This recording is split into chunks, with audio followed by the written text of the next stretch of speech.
आदिनाथ भगवान की जय। सभी लोग हाथ जोड़ लेंगे।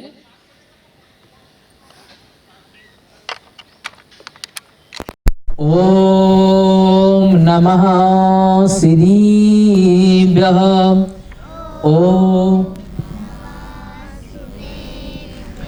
ओम नमः सिद्धिभ्यः।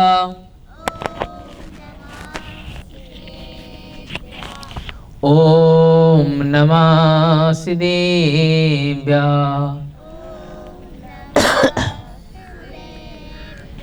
ओम नमो अरिहंताणं। ओम नमो सिद्धाणं। ओम नमो आयर्याणं। ओम नमो अजयणं। नमो लोये सविशाहोणं।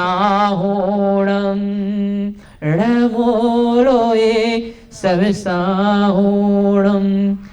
दो नीले दो लाल जिने दो गोरे भगवान।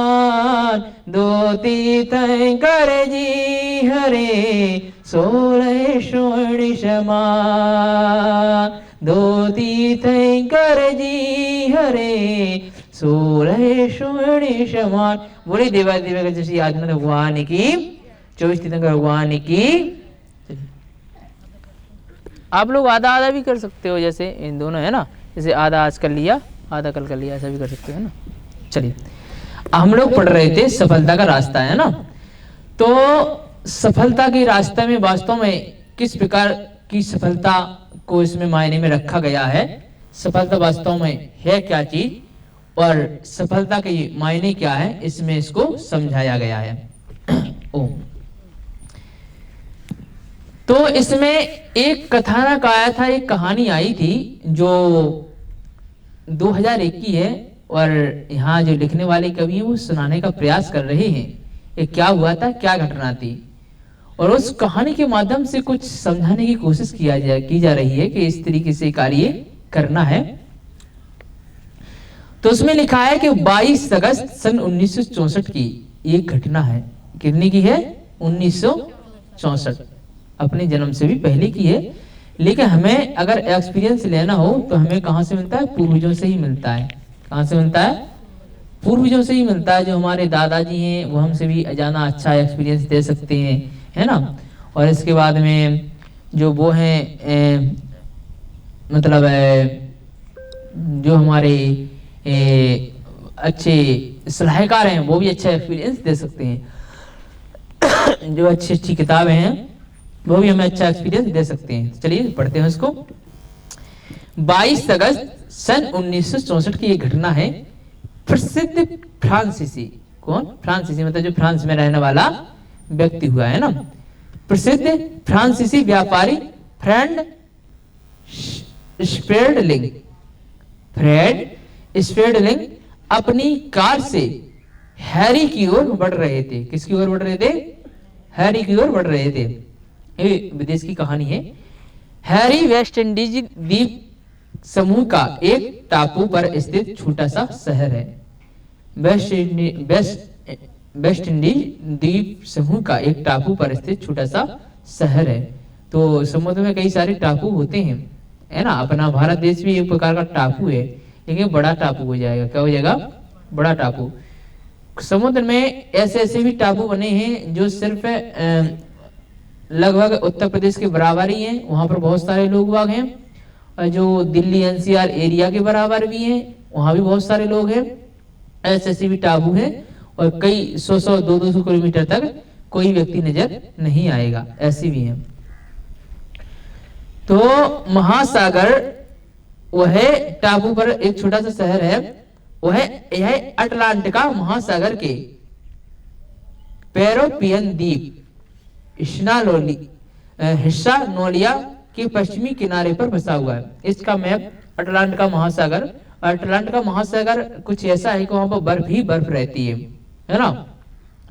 अटलांटिका महासागर को मतलब 20 से डिवाइड भी कर दिया गया है, तो आधा हिस्सा जो मैप में है रूस के ऊपर साइड दिखाया गया है, आधा हिस्सा जो है मैप में मतलब अमेरिका के नीचे साइड दिखा गया है साइड में।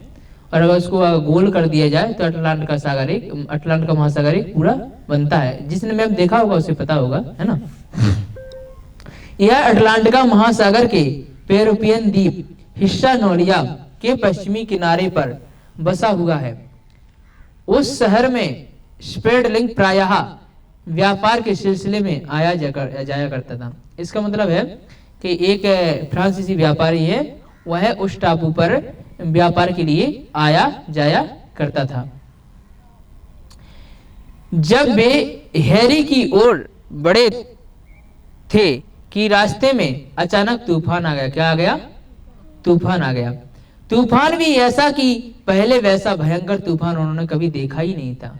तूफान कई सारे होते हैं, जो समुद्र में तूफान आते हैं तो जल भी साथ में होता है, वहां का जो जल होता है ना साथ में बहुत ज्यादा मात्रा में होता है। अगर समुद्र में तूफान आ रहा है और अगर टापू के किनारे अगर जहाज है तो साथ में रेत भी आती है, साथ में लकड़ियां भी हो सकती हैं, है ना। इस तरीके का तूफान आता है। तूफान आ गया। तूफान भी ऐसा कि पहले से भयंकर तूफान कभी देखा नहीं। उस तूफान में ना जाने कितने व्यक्ति मारे गए थे। उस तूफान में बहुत सारे व्यक्ति मारे गए और करोड़ों की संपत्ति नष्ट हो गई। करोड़ों की संपत्ति क्या हो गई? नष्ट हो गई। शहर ही तबाह हो गया था। जो वहां का जो शहर था, जिस शहर में वो गया था, वो भी तबाह हो चुका था। स्पेडलिंग भी उस अंधड़ में फंस गए। अंधड़ में फंस गए मतलब कि उस जगह वो फंस गए। किसमें? जो मतलब है तूफान था उसमें फंस गए। उन्होंने होटल तक पहुंचने की कोशिश की, तभी उन्हें सुनाई दिया पीछे लौट जाओ। होटल तक पहुंचने की प्रयास किया तो वहां पर क्या सुनाई दिया? पीछे लौट जाओ, यह रास्ता खतरनाक है। क्या है? रास्ता बहुत खतरनाक है। आवाज बहुत समीप से आई थी। किससे आई थी? बहुत समीप से आई थी। लगता था कोई कार की पिछली सीट पर बैठा था। क्या लगता था? पिछली सीट पर कोई बैठा था। स्पेडलिंग ने चौंक कर इधर उधर देखा, कोई दिखाई नहीं दिया। उन्होंने समझा कि उन्हें कोई भ्रम हुआ है। क्या हुआ है? कोई भ्रम हुआ है। कोई भ्रम हुआ है। उन्होंने समझा कि उन्हें कोई भ्रम हुआ है। स्पेडलिंग ने अपनी यात्रा जारी रखी। कुछ दूर आगे बढ़े ही थे कि फिर वहां आवाज सुनाई दी। वही शब्द थे, किंतु इस बार स्वर पहले की अपेक्षा से ऊंचा था। क्या था? स्वर ऊंचा था। स्पेडलिंग ने स्वर को पहचाना भी और आवाज उनकी पत्नी की आवाज मिलती जुलती लगी। किसकी लगी? उनकी पत्नी से मिलती जुलती आवाज लगी। उस समय श्रीमती स्पेडलिंग तो हजारों मील दूर कनेक्टिविटी अमेरिका में थी। वो कहाँ थी? अमेरिका में थी। इसीलिए स्पेडलिंग को उस आवाज पर भरोसा ना हुआ और वे बराबर आगे बढ़ते रहे। रह कर वह आवाज सुनाई देती। स्पेडलिंग चौंक जाते, सहम जाते और रुककर थोड़ी देर विचार करने लगते, परंतु फिर आगे बढ़ जाते।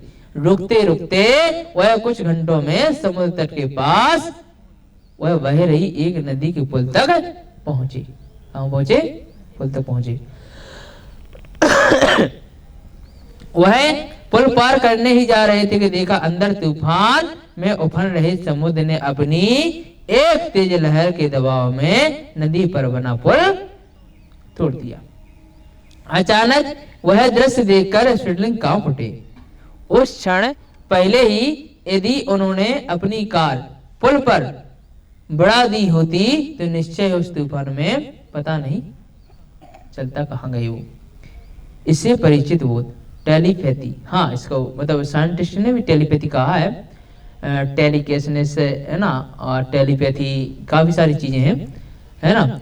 कहे अथवा दूरदर्शन यानी क्लियर वायर। परंतु पत्नी द्वारा संदेश इन दोनों का मिला जुला रूप था। क्या था? इन दोनों का मिला जुला रूप था। यह रहस्य ही रहा जबकि स्पेडलिंग को अपनी पत्नी की आवाज और चेतावनी कहां से तथा कैसे सुनाई दे रही थी। अब मैं बताता हूं इस चीज को। क्या होता है, जब भी कोई पति अपने घर से बाहर जाता है नहीं जाता है, तो वह प्रार्थना करती है कि हमारा पति सुरक्षित ही वापस आए। करती है नहीं करती है, अंदर ही अंदर करती है कि आराम से आना, सुरक्षित वापस आना। और साथ साथ में अगर पति कोई अवस्था में होता है, दुखी अवस्था में होता है, या मतलब ऐसी खराब व्यवस्था में होता है, और अगर अभी खराब व्यवस्था में याद कर ले अपनी पत्नी को, क्या कर ले, खराब अवस्था में अगर पत्नी को याद कर ले, तो पत्नी के पास वायरलेस कनेक्शन पहुंच जाता है। पत्नी को एकाएक आभास होता है, ऑटोमेटिक आभास होता है, कहीं कोई दिक्कत ना हो, कहीं कोई परेशानी हो, तो ये भगवान मतलब जो बाहर गए हमारे मिस्टर वो सुरक्षित बाहर आए। ऑटोमेटिक कहती है, वो ऑटोमेटिक कहती है। वो तरंगे ऊपर वाले के पास जाती है, भगवान के पास जाती हैं। और किसी किसी की दुआओं में कितनी ताकत होती है, मैंने कल भी बताया था आपको। दुआ और बद्दुआ बहुत कामगार साबित होती है। वह दुआ इस प्रकार की लगती है, इस प्रकार की होती है कि डायरेक्ट पति को क्या करती है, कनेक्ट करती है, हिल करती है, उसके कानों में गूंजती है वह आवाज। इस चीज को कोई सुलझा नहीं पाया, लेकिन एक कब की कहानी है, 1964 की कहानी है। उस समय काफी सारी चीजें प्रूव करना साबित नहीं हुआ था, साबित नहीं हुआ था कि कैसे क्या चीज प्रूव की जाए। समझे ना मेरी बात को। आज कितनी चल रही है, 2022 समाप्त होने की कगार पे भी है ना। तो 22 प्लस 40 समझो, तो लगभग 60 साल पहले की बात है। 60 साल पहले की बात है ना। 60 साल पहले इतनी ज्यादा इक्विपमेंट या सिद्ध करने के साधन या इस तरह की चीजें नहीं थी। आज ऐसे ऐसे यंत्र आ गए हैं जहां से आप negative energy plus positive energy का मापदंड कर सकते हैं। अगर जैसे नेगेटिव एनर्जी का मतलब है कोई भूत प्रेत वाली जगह है, भूत प्रेत वाली कोई जगह है, तो आप उन मशीनों की सहायता से भूत प्रेत से बात करना भी चाहते हैं तो एक लिमिटेड तक बात कर सकते हैं, कुछ संकेतों को समझ सकते हैं, और इसके बाद में आप पता कर सकते हैं हाँ यहाँ पर भूत प्रेत इत्यादि हैं, यहाँ पर नेगेटिव एनर्जी है। अगर पॉजिटिव एनर्जी का पता करना हो तो वहां पर भी आप पॉजिटिव एनर्जी का मापदंड कर सकते हैं। अब मैं आपको एक छोटा सा उदाहरण दे रहा हूँ। 1964 में ये इक्विपमेंट नहीं थे, ना कोई ऐसी विचारधारा थी, ना कोई समझाने वाला, ना समझने वाले थे। आज देश प्लस विदेश सब कुछ आगे बढ़ रहे हैं, सबको समझ आता है क्या चीज किस तरीके से कनेक्ट है। तीर्थंकर लेनी जो जगह है महाराष्ट्र में, तो वहां पर डॉक्टर गंगवाल जी आए थे, तो वो इक्विपमेंट लेकर के आए थे एनर्जी का मापदंड करने वाला।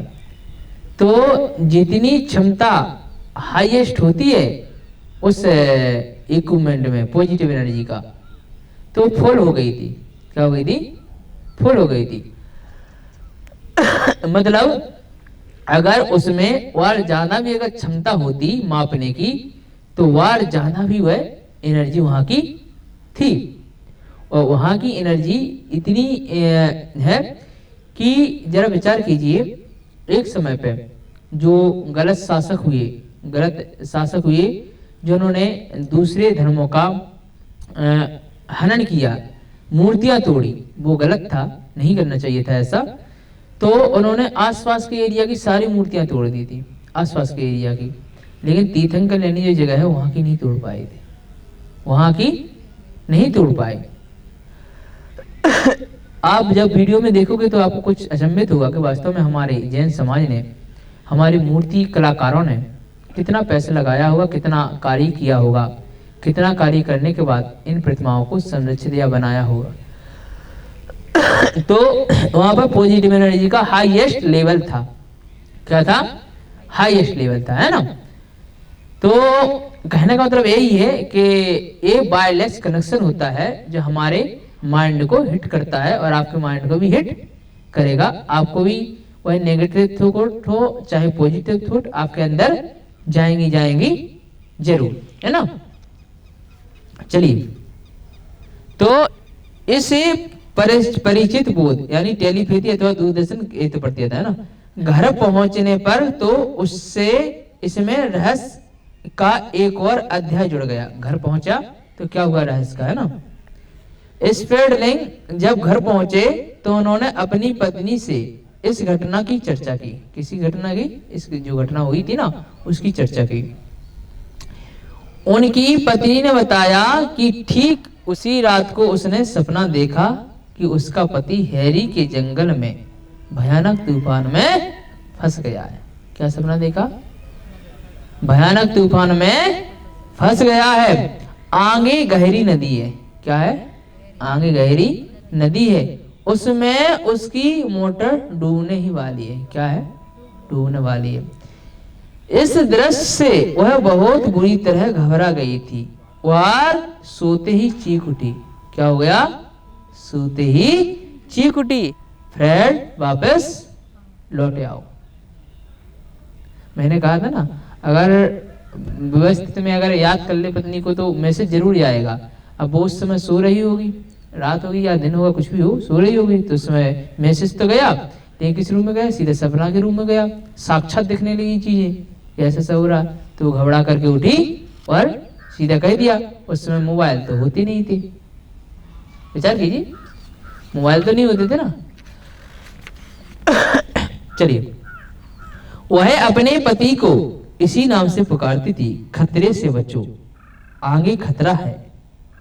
यह एक रहस्य ही था कि हजारों मील दूर पर रह रही श्रीमती फ्रेड का संकट के समय ऐसी अनुभूति कैसे हुई,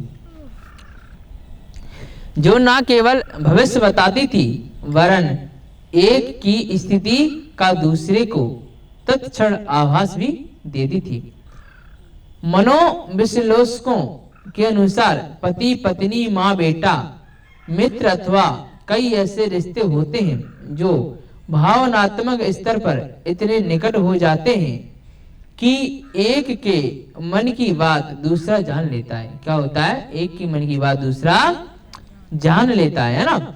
और इसी प्रकार उसके अपने मन में सोचे गए संदेश, क्या है? अपने मन में सोचे गए संदेश भी दूसरे तक पहुंच जाते हैं। कहां तक पहुंच जाते हैं? दूसरे तक पहुंच जाते हैं। फ्रेड स्प्रेडलिंग के मामले में भी यही हुआ। पत्नी ने पति के संकट में होने का आभास हुआ और उसके मन में उसी समय संदेश भेजकर पति की जान बचा ली। बाद में ब्रिटेन की साइकी रिसर्च सोसाइटी के अध्यक्ष मारिए की अध्यक्षता में इसे सही ही पाया गया। कहा था ना, पहले ऐसा सिस्टम नहीं था, बट रिसर्च तो बाद में की गई ना। ऐसा हुआ कैसे?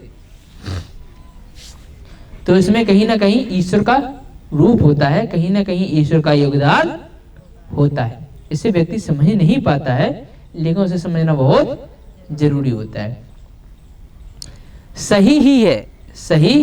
ये माइक डिस्टर्ब क्यों कर रहा है बार बार? संकल्प माइक दियो, डिस्टर्ब क्यों कर रहा है बार बार?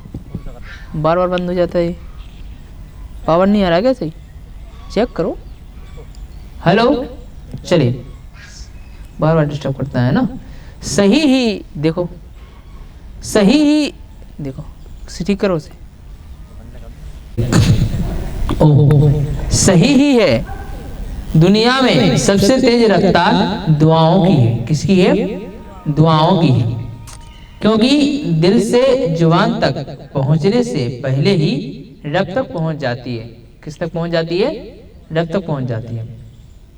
जब आप बात करते हैं तो डायरेक्ट इस मोबाइल से उस मोबाइल पे नहीं पहुंचती है, बीच में कोई ना कोई माध्यम होता है। कौन सा माध्यम होता है वो?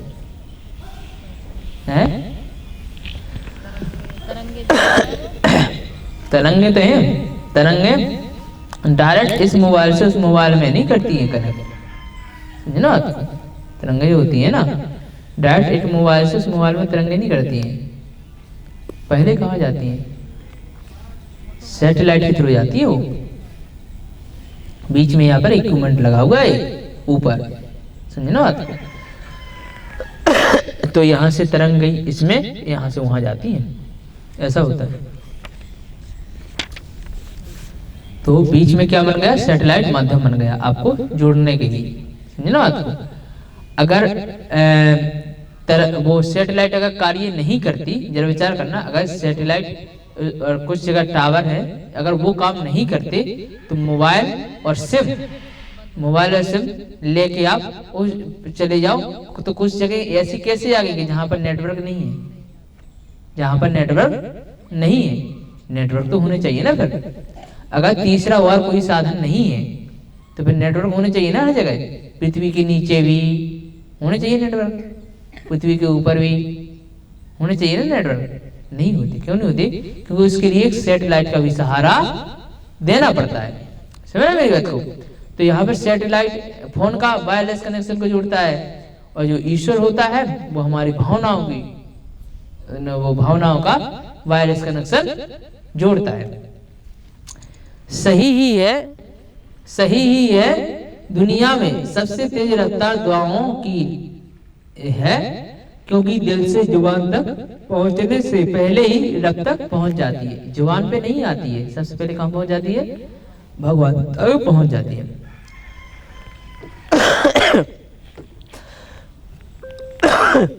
चलिए, जिस प्रकार श्रद्धा का कमाल क्या है? श्रद्धा का जो कमाल होता है, श्रद्धा का कमाल प्लस श्रद्धा के लिए हम लोग दूसरा क्या दे सकते हैं? कॉन्फिडेंस। क्या? कॉन्फिडेंस। जिस प्रकार दुआ और आशीष देने वाले की दुआ और आशीष हजारों किलोमीटर दूर तक दूसरे तक पहुंचता है। कहां तक पहुंचता है? दूसरे तक पहुंचता है। उसी प्रकार किसी के प्रति भरपूर श्रद्धा रखकर भी हजारों किलोमीटर, किसी के प्रति भरपूर श्रद्धा रखकर भी हजारों किलोमीटर दूर बैठे उस व्यक्ति के गुणों को प्राप्त करने में हम समर्थ हो सकते हैं। हो सकता है यह बात आपको हजम ना हो, लेकिन ये सब साइंटिफिक बातें हैं। ऐसा सच में हुआ भी है, और पुराण एवं इतिहास इस बात की साक्षी भी है। चलिए मैं आपको बताता हूँ। तपस्या घटोत्कच ने की थी क्या? घटोत्कच ने तपस्या की थी क्या? की थी। रावण ने भी की थी, है ना। मेघनाद ने भी की थी। तपस्या के द्वारा ही तो शक्तियां आई थी, है ना। जरा विचार कीजिए कि बिजली तिड़कती है, बिजली तिड़कती है ना, तो बिजली जब गिरती है तो कई सारे चीजों को नष्ट कर देती है, नष्ट कर देती है। यानी ब्रह्मांड में वह शक्ति भी विद्यमान है। क्या है? विद्यमान है। जो अर्जुन था, अर्जुन तो अर्जुन बहुत धनुर्धारी था, धनुर्धारी था ना, तो उसके अंदर काफी सारी धनुर्धारी की विद्याएं थी, यानी बिजली वगैरह की भी विद्याएं थी, तो मुझे बिजली गिराकर भी संहार कर सकता था। तो वो विद्याएं आसानी से अर्जित नहीं होती हैं, जिसे ब्रह्मास्त्र आदि हुई आसानी से अर्जित नहीं होगी। उसके लिए तपस्या तय की गई है। क्या की गई है? तय की गई है ना तपस्या, तभी अर्जित होती है, नहीं होती है। जरा विचार कीजिए। तो ब्रह्मांड में वो बहुत सारी चीजें मौजूद हैं जो हमारे लिए पता भी नहीं है, जो हमारे लिए पता भी नहीं है। गेहूं की फसल आ रही है, गेहूं की फसल आ रही है। अगर गेहूं की फसल आ रही है तो जरा विचार करना, उसकी तपस्या है ना 3 महीने की? नहीं है। साथ में लोगों की तपस्या है, नहीं है? हाँ या ना? तो उसकी तपस्या दूसरी प्रकार की है, उसकी तपस्या दूसरी प्रकार की है। उगा तो तुम प्रकृति से ही रहे हो, पृथ्वी से ही उगा रहे ना, है ना। तो जिस जगह पे तुमने गेहूं बोआ, सिर्फ वहीं की एनर्जी तो ली आपने। सिर्फ कहाँ की एनर्जी ली? सिर्फ वहीं की एनर्जी ही तो ली है आपने, उन्हीं चीजों को जाना है, तो उसमें भी तपस्या है। अगर आपको ब्रह्मांड की एनर्जी चाहिए, पूरे विश्व की एनर्जी चाहिए, उसके लिए काफी सारी चीजें ऐसी हैं जो आपको समझनी होगी। आप ध्यान लगा करके सारे ब्रह्मांड में घूम सकते हैं, सारे ब्रह्मांड में घूम सकते हैं। ब्रह्मांड की रचना किस प्रकार से है वो भी आप समझ सकते हैं, एक सीमा तक, जितना आपका सीमा होगा, दायरा होगा, उतने तक समझ सकते हैं। और अगर आपका दायरा तपस्या के माध्यम से बढ़ता जाएगा तो जरूर आप बहुत सारे रहस्यमय चीजों को समझ सकते हैं। यहाँ तक कि आप ईश्वर के भी दर्शन साक्षात कर सकते हैं। देखो, उसके लिए तपस्या उसी प्रकार की होनी चाहिए, उसी प्रकार की आचार विचार हमारे अंदर होने चाहिए। तो क्या है श्रद्धा का कमाल? जिस प्रकार दुआ और आशीष देने वाले की दुआ और आशीष हजारों किलोमीटर तक पहुंचता है, उसी प्रकार किसी के प्रति भरपूर श्रद्धा रखकर भी हजारों किलोमीटर दूर बैठ करके उस व्यक्ति के गुणों को प्राप्त करने में हम क्या हो सकते हैं? समर्थ हो सकते हैं। हो सकता है यह बात आपको हजम ना हो, लेकिन ये सब साइंटिफिक बातें हैं। ऐसा सच में हुआ भी है, पुराण एवं इतिहास की बातों में ये आया है। एकलव्य, क्या है? एकलव्य। एकलव्य ने धनुर्विद्या हासिल किया नहीं की ना? एकलव्य ने धनुर्विद्या का ज्ञान बहुत दूर बैठे गुरु के केवल श्रद्धा के बल पर सीख कर ले लिया। सीख लिया ना? सीख कर ले लिया, नहीं लिया? हो सकता है इस बात को आप यह कर नकार दें कि किसने देखा यह सब। ये तो पुराणों की बातें हैं। कैसी हैं? पुराणों की बातें हैं। आपकी यह शंका भी ठीक है। क्या है? यह शंका भी ठीक है। आप स्वयं किसी को अपना आदर्श बना लीजिए। किसको? स्वयं आप किसी ना किसी को आदर्श बना लीजिए। वो अलग है, वो अलग है, ऐसा भी आप भूल जाएं, या यूं समझिए कि उनकी समस्या, उनके सुख दुख अब से आपकी समस्या और आपके सुख दुख है। अगर कोई व्यक्ति आपका है जो आपका शुभचिंतक है ना, शुभचिंतक है, और अगर आपको लगता है कि वह क्या है कि आपके सुख दुख के साथी हैं, तो भले ही कुछ अंशों में परिवर्तन दिखे। क्या दिखे? कुछ अंशों में परिवर्तन दिखे, लेकिन थोड़े ही दिनों में आपको यह समझ में आने लगेगा कि वास्तव में कुछ चीज रहस्यमयी है जो हमसे कनेक्ट है या उससे कनेक्ट है। उपर्युक्त संपूर्ण विवरण से यह स्पष्ट है कि दुआ और बद्दुआ का असर बहुत ही असरकारक होता है। सिर्फ भी दुआ और बद्दुआ का मेथड चल रहा है। हमारे प्रति किसी के विचार जिस प्रकार के होंगे, उनकी हमारी सफलता में बहुत परोक्ष रूप से बहुत असर पड़ता है। एक बार एक विदेशी व्यक्ति, चलो इसको भी पढ़ लेते हैं ना, ध्यान सुनना इस कहानी को, बड़ी अच्छी कहानी है। सपना समय भी हो रहा है ना। चलिए, एक बार एक विदेशी व्यक्ति भारत आया। क्या? कहाँ आया? भारत आया। और उसने यहाँ के किसी संत से पूछा, महाराज मैंने सुना है कि भारत के लोगों की औसत आयु हमारे देशों से अधिक है। क्या है? अधिक है। ऐसा क्यों? महाराज उसकी शंका को समझ गए थे, अतः बोले, यह जो सामने का पेड़ देख रहे हो ना, क्या देख रहे हो? सामने का पेड़ देख रहे हो ना, इसे सूखने तक आपको यहाँ रुकना पड़ेगा। क्या रुकना पड़ेगा? रुकना पड़ेगा, तब आपको इस प्रश्न का उत्तर मिल सकेगा। उस व्यक्ति को प्रश्न का उत्तर जल्दी से जल्दी प्राप्त करके अपने देश को लौटना था, अतः वह व्यक्ति इस वृक्ष के बारे में रोज यही सोचता कि कब यह वृक्ष सूखे। क्या सोचने लगा? कब यह वृक्ष सूखे और मैं घर जाऊं। जल्दी ही वह दिन आ ही गया जब वह वृक्ष पास में खड़े पुराने वृक्षों से पहले ही सूख गया। क्या सूख गया? सूख गया, क्योंकि हम जैसा सोचेंगे वैसा होता भी है। ठीक है ना?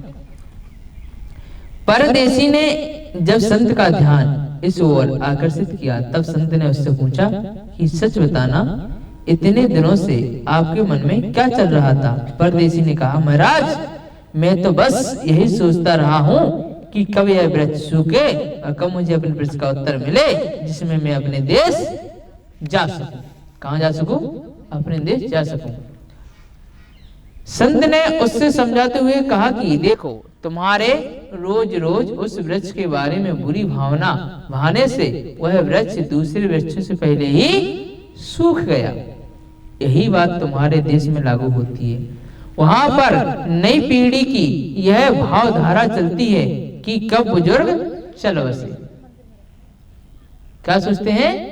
कब बुजुर्ग चल बसे, जिससे मुझे प्रत्यक्ष सत्ता का सुख प्राप्त हो सके। कब बुजुर्ग चाहे प्रत्यक्ष सत्ता का सुख प्राप्त हो सके। प्रत्यक्ष सत्ता का मतलब होता है पापा की धन संपत्ति का, है ना। जबकि भारत में ऐसी भावधारा नहीं है। यही कारण है कि जैसी भावधारा वैसी जीवन धारा। समझ गए? और एक और छोटा सा उदाहरण आपको देते हैं। जो व्रत शादी होती हैं ये भी प्रेम के भूखे रहते हैं। क्या रहते हैं? प्रेम के भूखे हैं। एक प्रैक्टिकल उदाहरण दिया गया कि एक जगह फसल लगाई गई। उस फसल को बांसुरी के माध्यम से सुरीली बांसुरी बजा करके धुन सुनाई जाती थी सुबह और शाम, 1-1 घंटा, है ना। सुबह और शाम 1 घंटा। और फिर उसके 3-4 किलोमीटर आगे जो फसल लगाई गई थी उसे बांसुरी की धुन नहीं सुनाई जाती थी। फिर लगभग इसमें देखा, इसमें भी बराबर का खाद बीज वगैरह सब कुछ बोया था, उतना ही वहां पर बोया था। जितनी जमीन यहाँ पर थी उतनी जमीन वहां पर थी, है ना। लेकिन जिस फसल को वो बांसुरी की मधुर आवाज सुनाई जाती थी सुबह और शाम, वो फसल बहुत ज्यादा निकली। और जबकि जिस फसल को बांसुरी की मधुर आवाज नहीं सुनाई जाती थी वो फसल कम निकली। ये प्रैक्टिकल उदाहरण है। ये प्रैक्टिकल किया गया नगर क्षेत्र में हमारे। तो मेरे कहने का मतलब है कि पेड़ पौधे भी किसके भूखे होते हैं? प्रेम के भूखे होते हैं। संगीत आदि भी इन्हें क्या है? पसंद है। लेकिन इसको तभी सिद्ध कर सकते हैं जब इसका प्रैक्टिकल दिया जाए। चलिए इतना करके मैं अपनी वाणी को विराम देना चाहूंगा। सभी लोग हाथ जोड़ लें। जावाणी के ज्ञान ते सूझी लोकालो, सोवाणी मस्तके नमो सदा देते हूँ दो। हे जिनवाणी भारती तो है बोध निरेन, जो तेरी शरणा गई सो पावे सुख चैन। देव वजू हरे अंत को गुरु से मान ग्रहण, दयाधन पालो सदा यही मोक्ष का बंधन। नवाड़म को